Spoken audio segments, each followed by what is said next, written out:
नमस्कार सभी को। सर्वज्ञ शाला के इस ऑनलाइन प्लेटफॉर्म पर मैं अमित आप सभी भाइयों बहनों का बहुत बहुत स्वागत एवं अभिनंदन करता हूं। जैसा कि दोस्तों हमारी क्लास अनवरत भारतीय संविधान पर चल रही है और भारतीय संविधान में हम उसके बहुत ही इम्पोर्टेंट पार्ट को देख रहे थे। पार्ट 4 जो कि राज्य के नीति निर्देशक तत्वों की चर्चा जिसमें समाहित है उसको हम देख रहे थे और आर्टिकल 36 से लेकर 51 तक जो आर्टिकल हैं वह आपके पार्ट 4 के भाग के जो है अधीन अंतर्गत आते हैं। तो इस प्रकार अगर बात करें तो 36 से 51 तो ये आर्टिकल है, लेकिन उसके साथ जुड़े बहुत सारे तथ्यात्मक चीजें और भी हैं। जैसे इन तमाम अनुच्छेदों से जुड़े केस भी आते हैं, साथ साथ में इससे जुड़े बहुत सारे अधिनियम नियम भी बनाए गए हैं। साथ में अगर बात करें तो बहुत सारे कथन हैं, जैसे फंडामेंटल राइट पे कथन है, बहुत सारे कथन हैं। उस प्रकार जैसे आपका भारतीय संविधान को लेकर किन किन विद्वानों ने कौन कौन सी बातें कही हैं उसको लेकर भी तमाम कथन है और पूछे जाते हैं। जैसा कि अभी पीसीएस एग्जाम में जो कि कथन मैंने बताया था अपनी क्लास में, जब हमारी क्लास चल रही थी तो उस क्लास में मैंने बताया था और वही कथन एग्जैक्ट आपके पीसीएस एग्जाम में पूछ लेते। तो कथन को भी स्किप नहीं करना है। बहुत सारे लोग पढ़ते हैं, सिर्फ आर्टिकल को पढ़ लेते हैं, लेकिन आर्टिकल के साथ जुड़ी हुई बहुत सारी चीजें जो हैं, जब हमारी आप क्लास पूरी देखेंगे तो आपको समझ में आएगा कि हम सिर्फ आर्टिकल को नहीं कवर कर रहे हैं। आर्टिकल के साथ बहुत सारे केस हैं, बहुत सारे संशोधन हैं। हर आर्टिकल में केस संशोधन और साथ साथ में उससे जुड़े जो भी आपके अधिनियम नियम है उसको भी पढ़ना बहुत जरूरी है, क्योंकि ये भविष्य का क्वेश्चन है। डायरेक्ट पूछा जाएगा आगे चल के भविष्य में कि कौन सा आर्टिकल किस अधिनियम को परिभाषित करता है या किस अधिनियम को जो है इस आर्टिकल के तहत अधीन लाया गया है। तो ये क्वेश्चन भविष्य के क्वेश्चन है और पूछे जाएंगे। तो इसलिए इन सभी जो बातें हैं, इन सभी बातों को हम बिल्कुल समग्रता के साथ लेकर चलते हैं। इसलिए हमारी क्लास भले ही थोड़ा सा 1-2 क्लास एक्स्ट्रा हो जाए, परंतु हम कुछ भी छोड़ने वाले इसमें नहीं। तो हम आर्टिकल 36 से 51 तक के जो आर्टिकल हैं वो बिल्कुल कंप्लीट कर चुके हैं। और मैंने कहा था पिछली क्लास में कि अब हमारी जो क्लास होगी उसमें बहुत सारे कथन हैं जो डीपीएसपी से रिलेटेड हैं। बड़े बड़े विद्वानों ने डीपीएसपी को किस रूप में परिभाषित किया, उनका मानना क्या था, उसको लेकर जो कथन है वह एग्जाम के दृष्टि से बहुत ही महत्वपूर्ण है और बहुत ही ज्यादा महत्वपूर्ण होने के नाते ये एग्जाम में क्वेश्चन 100% पूछे जाएंगे, क्योंकि आपको पता है कथन बहुत सारे हैं और पूछे जा रहे हैं लगातार एग्जाम में। जो पैटर्न है एग्जाम का उसमें यही सब क्वेश्चन आएंगे, क्योंकि आर्टिकल अगर बात करें आर्टिकल का तो आर्टिकल सब लोग रट के जा रहे हैं, वो भी परिभाषा रट ले रहे हैं। मेरा प्रयास यही रहा है कि आर्टिकल के साथ में उसके से जुड़े जो भी बातें हैं डिटेल में बताई जाए, ताकि आपका जो है क्वेश्चन कभी गलत ना हो। तो इस तरीके से आज की चर्चा में हमने उन सारे कथनों को लिया जो डीपीएसपी से रिलेटेड हैं और एग्जाम में पूछे जा सकते हैं। तो इस प्रकार आप क्लास को पूरी देखिए, बहुत ही इंपॉर्टेंट है, क्योंकि अक्सर लोग इसको छोड़ देते हैं और अक्सर लोग इसको नहीं पढ़ाते हैं, लेकिन हम उसको छोड़ेंगे नहीं क्योंकि बहुत ही इंपॉर्टेंट है। जैसा कि अभी एक्सपीरियंस के तौर पे कह रहा हूँ, पीसीएस का एग्जाम से पहले ही मैंने कथन के सारे जो आपके ठीक उसको कथन को मैंने क्लास में बताया था। जब फंडामेंटल राइट देख रहे थे और वो सारी चर्चा हो रही थी तो मैंने भारतीय संविधान को लेके क्या क्या बातें हुई हैं उसको मैंने वहां पे चर्चा में लिया था और उसी के बाद पेपर हुआ और पेपर में डायरेक्ट आपका अगर हमारी 3-4 जो शुरुआत के कथन है वही पढ़ लेते आप तो आपका एग्जैक्ट क्वेश्चन उसमें पूछा गया था और ग्रैनविल ऑस्टिन और इनसे रिलेटेड कथन थे और वही पूछा गया। तो आज की चर्चा बहुत ही महत्वपूर्ण है, बने रहिए, क्योंकि ये अक्सर लोग इस सारी चीजें जो है स्किप कर देते हैं। तो क्लास को स्टार्ट करने से पहले आप सभी भाइयों से बहनों से आग्रह है मेरा कि चैनल को सब्सक्राइब करके ही आगे क्लास में देखिए और क्लास को देखने के बाद अगर आपका जैसा भी फीडबैक हो कमेंट बॉक्स में जरूर डालिए और सेशन को लाइक भी जरूर कर दिया करिए आप लोग। तो इस प्रकार विलंब नहीं करेंगे। बार बार बताना आवश्यक इसलिए है कि बहुत सारे हमारे भाई बहन हैं जो क्लास देख लेते हैं लेकिन सब्सक्राइब करना भूल जाते हैं, तो इसलिए मैं याद दिलाता हूँ। चलिए अब विलंब नहीं करेंगे और आज की चर्चा को हम करेंगे स्टार्ट। तो पहला कथन आपके सामने है। पहला कथन बहुत ही महत्वपूर्ण है। पहला कथन ही जो कि भारतीय संविधान के जो पितामह कहलाते हैं डॉक्टर अंबेडकर जी के विचारों से है कि डॉक्टर अंबेडकर ने डीपीएसपी को क्या कहा है। तो डीपीएसपी को राज्य के नीति निर्देशक तत्वों को विशेषता वाला बताया है, यानी ये विशेषता वाले तत्व हैं। और अंबेडकर जी ने, आपको जैसा पता होना चाहिए कि अंबेडकर जी ने किस अनुच्छेद या किस भाग को भारतीय संविधान की आत्मा कहा था वह भी आपको याद रखना चाहिए। तो उसको मैंने भी बताया था फंडामेंटल राइट में। तो आर्टिकल 32 अनुच्छेद 32 को अंबेडकर जी ने क्या कहा था, भारतीय संविधान की आत्मा है। लेकिन यहाँ देखिएगा भारतीय संविधान की आत्मा अभी देखेंगे किसने क्या कहा है। तो अंबेडकर जी ने आर्टिकल 32 को भारतीय संविधान की आत्मा कहा था। आप लोग कमेंट बॉक्स में बताइएगा तो कि प्रस्तावना को किसने आत्मा कहा है, किस महान विभूति ने प्रस्तावना को आत्मा कहा है। तो अंबेडकर जी ने क्या कहा कि जो डीपीएसपी हैं वो विशेषता वाले तत्व हैं, यानी उनके अंदर स्पेशलिटी है, विशेषता है। तो आपको याद रखना है भीमराव अंबेडकर का ये कथन। अभी डीपीएसपी से ही रिलेटेड एक तो कथन और आएंगे डॉक्टर भीमराव अंबेडकर के, उसको भी मैं चर्चा में लूंगा। अभी फिलहाल आपको याद रखना है क्या कि राज्य के नीति निर्देशक तत्व विशेषता वाले तत्व हैं, ऐसा डॉक्टर भीमराव अंबेडकर ने कहा है। यह बहुत ही मोस्ट इंपॉर्टेंट पॉइंट है, इसको याद रखिएगा। अक्सर भीमराव अंबेडकर जी का जो कथन है वह अनुच्छेद 32 को लेकर पूछा गया है और यह भविष्य के क्वेश्चन है, ये भविष्य के क्वेश्चन है। अभी एक दो कथन और मैं बताऊंगा अंबेडकर जी का जो बहुत ही इंपॉर्टेंट होगा, आपको याद रखना है। तो फिर अगले कथन की तरफ बढ़ते हैं। अगला कथन है डीपीएसपी संविधान की मूल आत्मा है। जैसा मैंने कहा कि डीपीएसपी को किसने आत्मा कहा है, यह आपको याद रखना है। तो यह कहा है ग्रेनविल ऑस्टिन। ग्रेनविल ऑस्टिन का कथन पीसीएस एग्जाम में पूछा गया, बहुत ही महत्वपूर्ण है ये। क्योंकि इसलिए महत्वपूर्ण है, आपको याद रखना है ग्रेनविल ऑस्टिन इसलिए महत्वपूर्ण है क्योंकि इन्होंने भारतीय संविधान पर पूरी एक ग्रंथ लिख डाली है। जितना मोटा भारतीय संविधान है उतनी ही मोटी इन्होंने पुस्तक भी लिख दी है। और उस पुस्तक का नाम अगर आप याद रखना चाहें तो याद रख सकते हैं। तो उसका नाम है द इंडियन कॉन्स्टिट्यूशन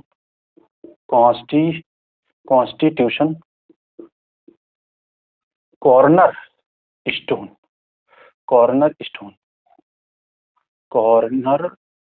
है, corner stone of a nation. तो यह पुस्तक का नाम है, किसके पुस्तक का नाम है? ग्रेनविल ऑस्टिन की पुस्तक का नाम है। फिर से पढ़ लीजिए आप, the Indian constitution corner stone of nation. बहुत ही इंपॉर्टेंट है, आपको अच्छे से याद रखना है ग्रेनविल ऑस्टिन का कथन। और कथन, ये सारे कथन वहीं से इसी बुक से प्रेरित हैं। और आपको ध्यान रखना है इन्होंने एक पुस्तक ही लिख डाली भारतीय संविधान पे और उसी पुस्तक से ये सारे कथन हैं, बहुत सारे कथन हैं इनके, आपको याद रखना है। तो ग्रेनविल ऑस्टिन ने भारतीय संविधान की जो भाग 4 है डीपीएसपी को क्या कहा है? मूल आत्मा कहा है। मोस्ट इंपॉर्टेंट है, मोस्ट इंपॉर्टेंट। 5 स्टार मैं यहाँ पे दे रहा हूँ। अगला भविष्य का क्वेश्चन यही होगा, क्योंकि प्रस्तावना को आत्मा किसने कहा है यह क्वेश्चन पूछा जा चुका है। साथ साथ में डॉक्टर अंबेडकर ने किस अनुच्छेद को भारतीय संविधान की आत्मा कहा है वह भी पूछा जा चुका है। और अब भविष्य के क्वेश्चन ये सारे हैं। भविष्य के क्वेश्चन बन सकते हैं कि डीपीएसपी को भारतीय संविधान की मूल आत्मा किसने कहा है? तो ग्रेनविल ऑस्टिन ने कहा है। यह आपको याद रखना है, बिल्कुल कतई भूलना नहीं है। अब केटी शाह का कथन, यह बहुत बार पूछा गया है एग्जाम में, बहुत ही महत्वपूर्ण है केटी शाह का भी कथन। तो केटी शाह ने डीपीएसपी को ऐसा चेक बताया है जिसका भुगतान बैंक की इच्छा पर निर्भर करता है। आप चेक है आपके पास लेके घूमते रहिए, लेकिन बैंक की इच्छा होगा तो वह भुगतान करेगा। जैसे डीपीएसपी है, तो डीपीएसपी में ये कानूनी रूप से बाध्य नहीं है, वाद योग नहीं है, न्यायोचित भी नहीं है। तो इस प्रकार क्या ये राज्य के ऊपर निर्भर करता है।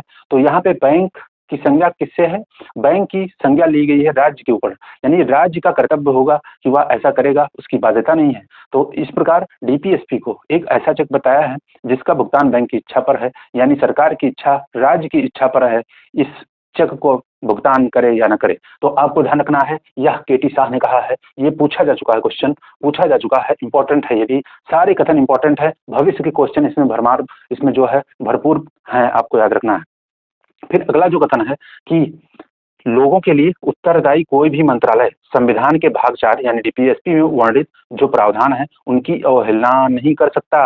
तो आपको ध्यान रखना है, कोई भी उत्तरदायी जो सरकार होगी, नागरिकों के लिए जो उत्तरदायी सरकार है, उसका कोई भी मंत्रालय है जो भारतीय संविधान का भाग 4 है यानी डीपीएसपी है, उसके प्रावधानों को जो है उसका उल्लंघन या उसकी अवहेलना नहीं कर सकता, यानी उसको लागू करेगा। जो जनता के प्रति उत्तरदायी है या नागरिकों के प्रति उत्तरदायी सरकार है, उसमें मंत्रालय जो है, उसके मंत्रालय कोई भी मंत्रालय हो तो वह उसमें डीपीएसपी में वर्णित बंधों की अवहेलना नहीं कर सकता, यानी वह लागू करेगा। तो यह बात किसने कही है? अल्लादी कृष्णा स्वामी अय्यर। पिछली क्लास में मैंने बताया था कि अल्लादी कृष्णा स्वामी अय्यर ने की रिकमेंडेशन पर अनुच्छेद 51 जो आपका अंतर्राष्ट्रीय संबंधों से संबंधित है, विदेश नीति का आधार है, उसमें एक पॉइंट इन्हीं की रिकमेंडेशन पे जोड़ा गया था। वह पॉइंट क्या था? वह पॉइंट था कि जो अंतर्राष्ट्रीय विवाद है उनको मध्यस्थता के माध्यम से उनका निपटारा किया जाएगा।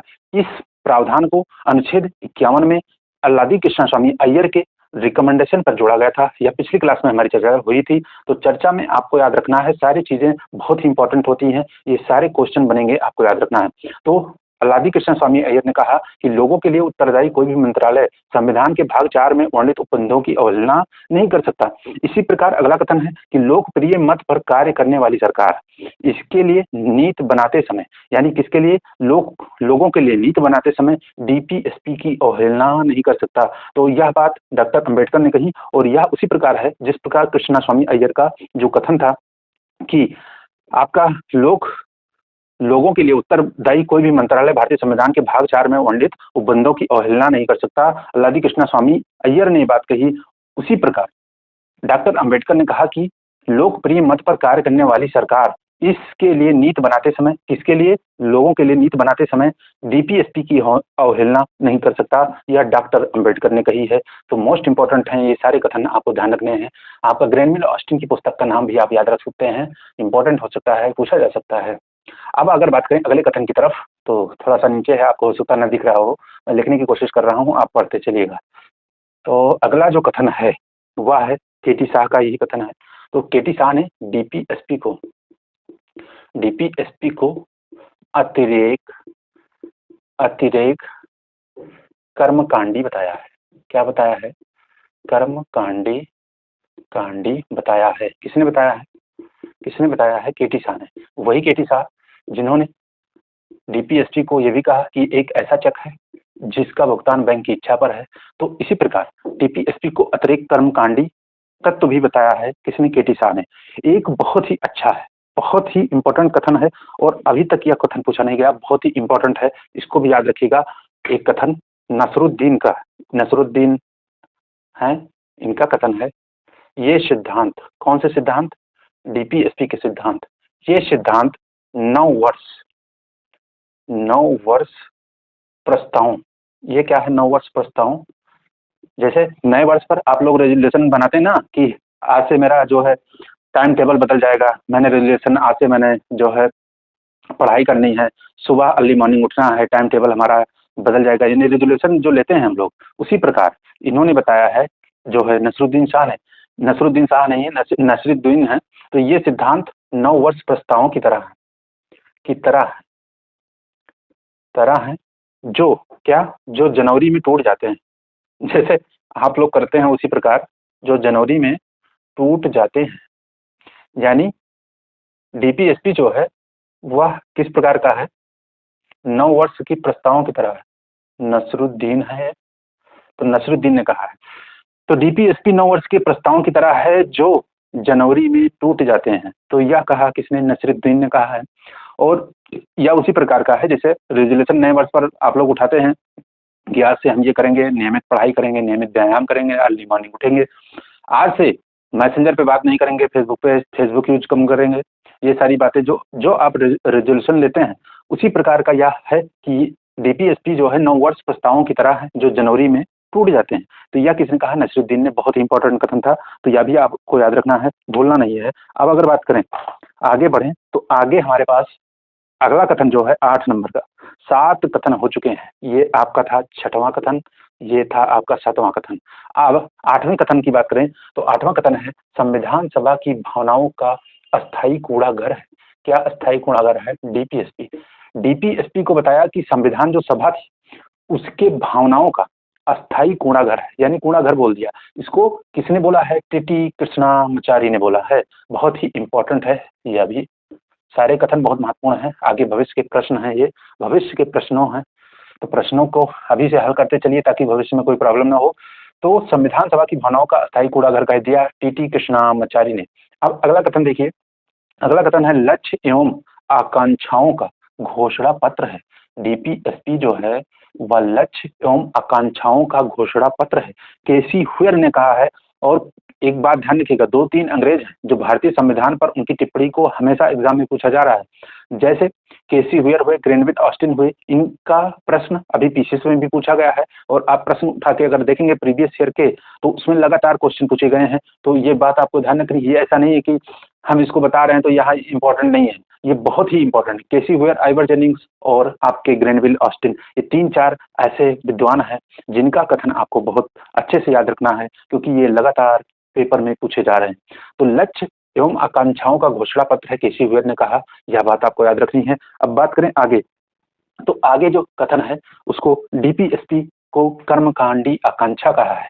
डीपीएसपी को कर्मकांडी आकांक्षा कहा, किसने कहा है? आइवर जेनिंग्स ने। और आइवर जेनिंग्स का ये लगातार कथन है, और ये सारे बहुत ही इंपॉर्टेंट कथन हैं, बहुत ज्यादा महत्वपूर्ण है, क्योंकि इनको मैंने बताया कि बहुत ही इंपॉर्टेंट विद्वान है, इनके जो कथन है वो अक्सर एग्जाम में पूछे जा रहे हैं। तो पहला कथन इनका ध्यान रखिएगा, डीपीएसपी कर्मकांडी आकांक्षा है, आइवर जेनिंग्स ने कहा। फिर इनका दूसरा कथन आपको याद रखना है कि इन तत्वों का कोई नियमित प्रतिमान दर्शन नहीं है। इन्होंने कहा कि इन तत्वों का कोई नियमित प्रतिमान दर्शन भी नहीं है, यानी दर्शनहीन है, तो आइवर जेनिंग्स ने इसको भी कहा है। फिर इन्हीं का अगला कथन है, आपको याद रखना है कि ये तत्व 19वीं सदी के इंग्लैंड के राजनीतिक दर्शन पर आधारित हैं। तो इन्होंने क्या कहा कि जो 19वीं सदी का जो इंग्लैंड था, उसके जो उस समय के दर्शन थे उस पर आधारित ये तत्व हैं। यानी डीपीएसपी जो है, ये तत्व जो है वो 19वीं सदी के इंग्लैंड के राजनीतिक दर्शन पर आधारित तत्व हैं। आइवर जेनिंग्स का कथन बहुत सारा है, इसको आपको अच्छे से याद रखना है, भूलना नहीं है, सारे कथन बहुत ही इंपॉर्टेंट हैं।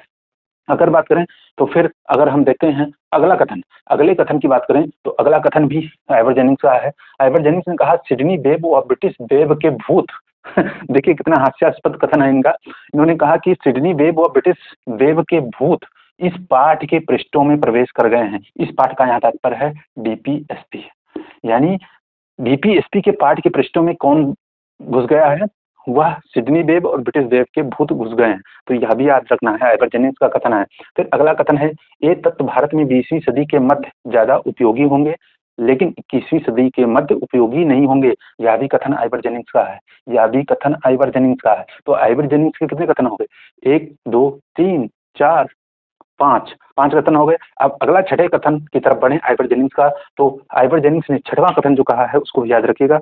तो छठे कथन की बात करें आइवर जेनिंग्स के, तो उन्होंने कहा कि यह समाजवाद के बिना, दिख नहीं रहा होगा तो मैं यहाँ लिख दे रहा हूँ, यह समाजवाद के बिना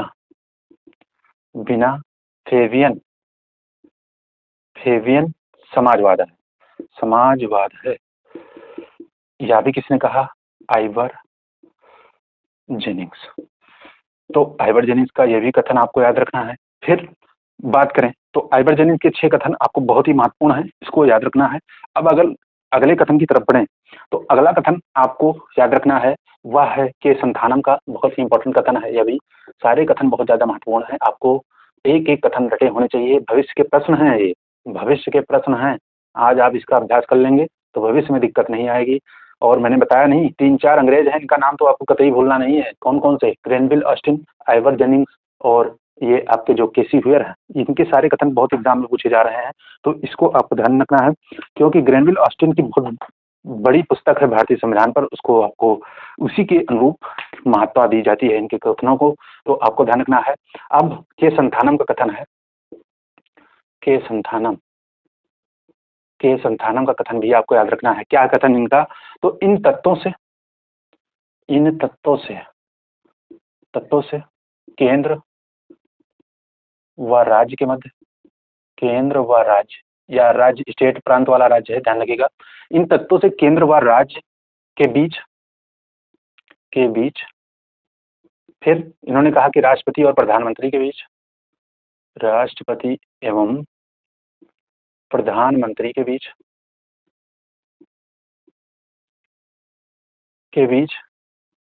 साथ में इन्होंने कहा राज्यपाल व मुख्यमंत्री के बीच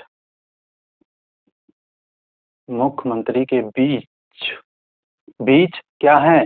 संवैधानिक टकराव होगा। तो के संथानम ने कहा इन तत्वों से, किन तत्वों से? डीपीएसपी से केंद्र व राज्य के बीच, राष्ट्रपति व प्रधानमंत्री के बीच, राज्यपाल व मुख्यमंत्री के बीच संवैधानिक टकराव होगा, संवैधानिक टकराव होगा। पूरा कथन मैं लिख दे रहा हूँ यहाँ पे, होगा। तो यह आपको याद रखना है, इंपॉर्टेंट कथन है सारे, बहुत ही महत्वपूर्ण कथन है, आपको अच्छे से याद रखने चाहिए। तो के संथानम ने यह बात कही है। अब नीति निर्देशक तत्वों को नीति निर्देशक जो तत्व हैं, सारे कथन रटते चलिएगा। नीति निर्देशक तत्व संविधान को जीवन दान, जीवन दान, जीवन दान देने वाली व्यवस्थाएं हैं, देने वाली व्यवस्थाएं, व्यवस्थाएं हैं, या किसने कहा व्यवस्थाएं हैं, या किसने कहा? तो एल.एम. सिंघवी पढ़ते होंगे, एल.एम. सिंघवी, एल.एम. सिंघवी समिति, इससे भी प्रश्न पूछा गया है। एल.एम. सिंघवी के संतानम किससे रिलेटेड कैसे है, ये प्रश्न आया है यूपीपीसीएस के एग्जाम में। हो सकता है अगला क्वेश्चन कथन से पूछा जाए, तो आपको याद रखना है कि संतानम का कथन और उसके साथ एल.एम. सिंघवी, एल.एम. सिंघवी नीति निर्देशक तत्व जो हैं, नीति निर्देशक तत्व संविधान को जीवन दान देने वाली व्यवस्थाएं हैं, इन्होंने यह बात कही है। अब बढ़े आगे, तो आगे कथन देखिएगा। अगला जो कथन है वह बहुत ही महत्वपूर्ण है, और बहुत महत्वपूर्ण इसलिए है क्योंकि इसको एक हाईकोर्ट के जज हैं, हाईकोर्ट के पूर्व जज थे, मुख्य जो है मुख्य न्यायाधीश थे हाईकोर्ट के, तो बॉम्बे हाईकोर्ट के थे, उनका नाम था एम.सी. चांगला, एम.सी. चागला या छागला, कुछ भी बोलिए, चागला या छागला है। इनका कथन है, इन्होंने कहा कि अगर डीपीएसपी के सभी तत्व पूरी तरह, डीपीएसपी के सभी तत्वों यानी सभी अनुच्छेदों को, डीपीएसपी के सभी तत्वों का अगर पूरी तरह से पालन किया जाए, पूरी तरह से पालन किया जाए तो क्या होगा? ये क्या करेंगे? ये हमारा देश जो है पृथ्वी पर स्वर्ग की भांति लगने लगेगा। तो हमारा देश पृथ्वी पर क्या? स्वर्ग की भांति, पृथ्वी पर स्वर्ग की भांति लगने लगेगा। यह किसने कहा? ये छांगला है, छांगला, और ये बॉम्बे हाईकोर्ट के मुख्य न्यायाधीश थे, पूर्व न्यायाधीश। तो इन्होंने कहा कि डीपीएसपी के सभी तत्वों का यदि अगर पूरी तरह से पालन किया जाए तो क्या होगा कि पृथ्वी पर हमारा देश जो है स्वर्ग की भांति लगने लगेगा। यानी इन्होंने तारीफ की कि डीपीएसपी के तत्व ऐसे हैं, उनको अगर लागू कर दिया जाए तो जो हमारा देश है वह एक स्वर्ग की तरह हो जाएगा, यानी पृथ्वी पर स्वर्ग की भांति वह दिखने लगेगा। तो यह बात कही है एम.सी. छागला ने। अब अगला कथन आपको याद रखना है, अगला कथन मैं लिख रहा हूँ, पढ़ते चलिए आप लोग। 2-3 कथन और बचे हैं, उसको भी आप देख लीजिए, क्योंकि छोड़ने का इरादा नहीं है। पढ़ लीजिए, कोई भी क्वेश्चन पूछा जा सकता है, कोई भी कथन पूछा जा सकता है। तो 2-3 कथन है बस आपको याद रखने हैं।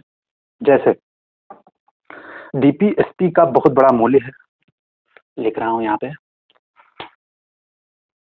पे लिख रहा हूँ, डीपीएसपी का बहुत बड़ा मूल्य है। ये भारतीय राज्य व्यवस्था के लक्ष्य, ये भारतीय राज्य व्यवस्था यानी इंडियन पॉलिटी, राज्य व्यवस्था के लक्ष्य आर्थिक लोकतंत्र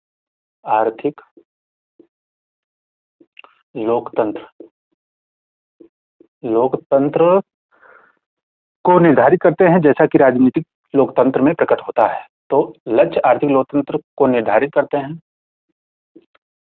मैंने डीपीएसपी स्टार्ट करते समय ही बताया था कि जो आपके डीपीएसपी है वह क्या है, वह राजनीतिक आर्थिक लोकतांत्रिक न्याय के प्रतीक कहे जाते हैं।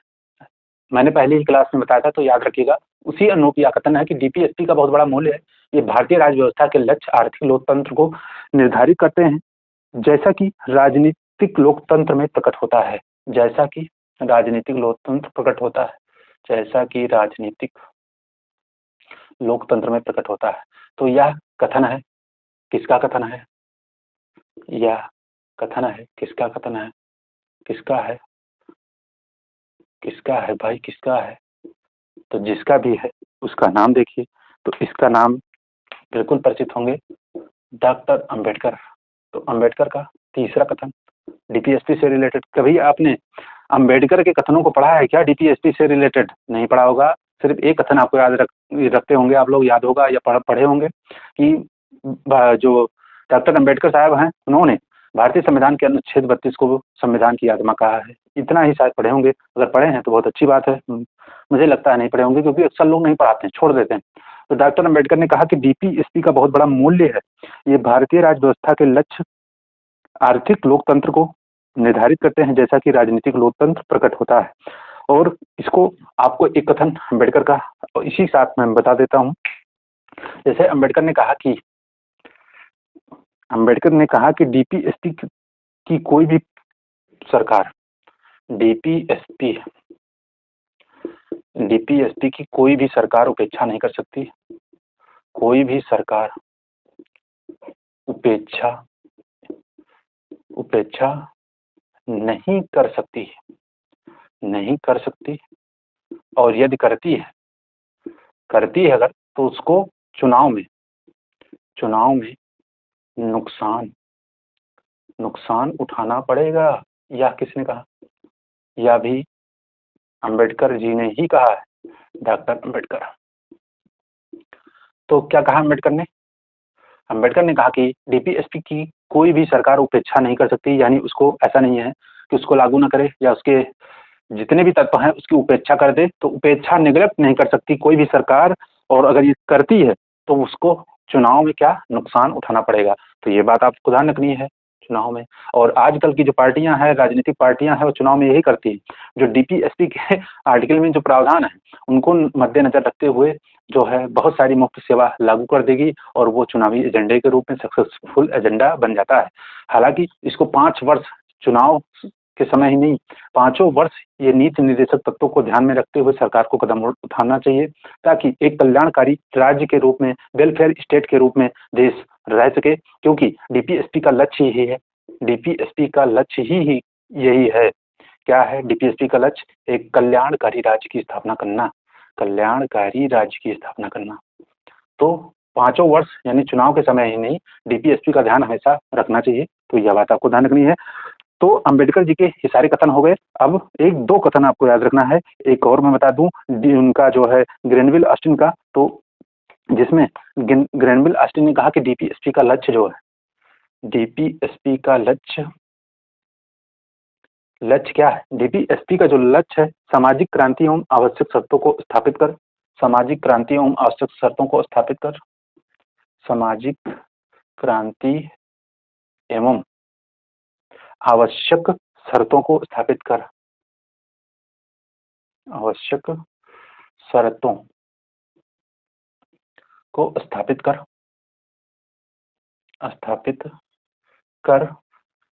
उनको ग्रहण करने के समान है, उनको ग्रहण करने के समान है। यह किसने कहा है? तो यह भी कहा है आपका जो ग्रेनविल ऑस्टिन है। कौन है? Granville Austin. इन्होंने कहा है कि डीपीएसपी का लक्ष्य जो है और सामाजिक क्रांति एवं आवश्यक शर्तों को स्थापित कर उनको ग्रहण करने के समान है, यानी सामाजिक क्रांति के समान है। इसको डीपीएसपी को बताया, और डीपीएसपी को क्या कहा कि यह मूल आत्मा है। यह भी ग्रेनविल ऑस्टिन ने ही कहा है, तो इसको भी भूलना नहीं है, बता चुका हूँ पहले भी। अब आज के इस कथन वाले क्लास के अंतिम पड़ाव में हम चल रहे हैं। कथन बहुत सारे हैं, लगभग 25 कथन हो चुके हैं। 25 कथन लगभग हम बता चुके हैं। तो इन सभी कथनों को आपको याद रखना है। बस आज का लास्ट याद रखिए। लास्ट आपका है राज्य के प्राधिकारियों के लिए, प्राधिकारियों के लिए नैतिक आवश्यकता एवं शैक्षिक मूल्य वाला बताया है। राज्य के प्राधिकारियों के लिए डीपीएसपी को नैतिक आवश्यकता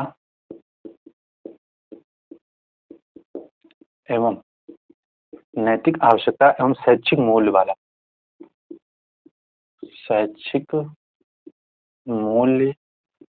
बताया है। किसने बताया है?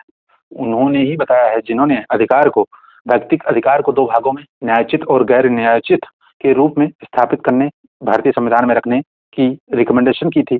पिछली क्लास में मैंने बताया था, उन्हीं का नाम याद है कि भूल गए हैं? तो उनका नाम है बी.एन. राव। बी.एन. राव ही थे जिन्होंने व्यक्तिगत अधिकार यानी अधिकार को दो भागों में विभाजित करने, एक वाद योग बने, एक गैर वाद योग बने, यानी न्यायोचित एक बने और एक गैर न्यायोचित बने। तो न्यायोचित में फंडामेंटल राइट को रखा गया और गैर न्यायोचित में डीपीएसपी को रखा गया। तो ये किसकी रिकमेंडेशन थी? ये पिछली क्लास में हम चर्चा कर चुके हैं, जिसमें मैंने बताया था कि ये जो बी.एन. राव है, बी.एन. राव ने ऐसी रिकमेंडेशन दी थी। तो इसी प्रकार इनके सुझावों के आधार पर ही डीपीएसपी और फंडामेंटल राइट का जो कैरेक्टर है उसी अनुरूप है। और इन्होंने यह कथन कहा कि राज्य के प्राधिकारियों के लिए डीपीएसपी को नैतिक आवश्यकता एवं शैक्षिक मूल्य वाला बताया है। यानी डीपीएसपी जो है नैतिक रूप से जरूरी है और इसकी शैक्षिक महत्ता है, और जो राज्य के प्राधिकारी हैं, अधिकारी हैं, उनके लिए बहुत ही आवश्यक है। तो यह मूल्य वाला है। इन्होंने कहा है, डॉक्टर बार बार मुझे याद आ रहा है, डॉक्टर नहीं बी.एन. राव बोलेंगे, तो बी.एन. राव हैं। तो बी.एन. राव जी का कथन आपको याद रखना है। मैंने पिछली क्लास में बताया था, बी.एन. राव का जो रिकमेंडेशन थी उसको भी मैंने बताया था। तो इस प्रकार आपके जो कथन वाले जो भी पॉइंट है वह यहाँ पे समाप्त होते हैं। 25-26 कथन है, बहुत ही इंपॉर्टेंट है, आपको अच्छे से पढ़ना है, अच्छे से याद रखना है। संविधान से रिलेटेड जो कथन थे वो भी मैंने बताए थे, वैसे ही प्रश्न आए हैं। तो भरोसा रखिए, यहाँ जो पढ़ाया जाएगा वो बहुत ही जरूरी चीज, साथ साथ में भविष्य के प्रश्नों को ध्यान में रखते हुए यहाँ हम पढ़ा रहे हैं। ऐसा नहीं है, बहुत लोगों को लगता होगा कि ये फिजूल बातें हैं, फिजूल नहीं है, ये बहुत ही अच्छी बातें हैं। देखिए, पढ़ाने का और पढ़ने का तरीका कैसा होना चाहिए ये मुझे अच्छी तरीके से मालूम है, क्योंकि बहुत सारे एग्जाम मैं देते आया हूँ और दिया हूँ, क्रैक किया हूँ, इसलिए अनुभव के आधार पर यहाँ चीजें बताई जा रही हैं। ये सारे भविष्य के प्रश्न हैं। जब कथन वाले प्रश्नों को भारतीय संविधान के जब कुछ 5वीं-6 क्लास के बाद जब मैंने बताया था, कथन वाले टॉपिक को जब मैं पढ़ा रहा था, तो शायद ही लोग उसको, कुछ लोग देखे ही नहीं होंगे। तो उस कथन वाले प्रश्न से एग्जैक्ट क्वेश्चन पीसीएस में पूछा गया, इसीलिए मैं कह रहा हूँ ये सारे भविष्य के प्रश्न हैं। क्लास को पूरी देखिए, साथ साथ में पिछली क्लासेस को अगर आपने नहीं देखा है तो उसको देखिए, और क्लास अगर आपको अच्छी लगे तो अपने दोस्तों सहपाठियों के साथ इसको शेयर भी कर दिया करिए। तो आज की चर्चा यही होगी समाप्त, मिलेंगे नेक्स्ट क्लास में। अभी इस डीपीएसपी से रिलेटेड शायद एक क्लास में संपूर्ण हो जाए, जिसमें मैं जो इसके अनुच्छेद हैं 36 से लेकर 51 तक, इन अनुच्छेदों को लागू करने, प्रभावी बनाने हेतु जो भी सरकार के द्वारा, संसद के द्वारा जो नियम आए, अधिनियम आए हैं या विधि आई, यानी विधियों की चर्चा हम करेंगे। तो सभी अनुच्छेद से संबंधित जो जो विधियां हैं, आवश्यक हैं, जो जरूरी है, और अक्सर वो भी क्वेश्चन में पूछा जा रहा है। जैसे पीसीएस के एग्जाम में बहुत सारे विधियों से संबंधित भी प्रश्न आए हैं, योजनाओं, जो पुरानी योजनाएं हैं उनसे संबंधित प्रश्न आए हैं। तो योजनाओं और विधियों आदि को हम चर्चा में लेंगे कि कौन कौन सी योजनाएं हैं, कौन कौन सी विधियां हैं।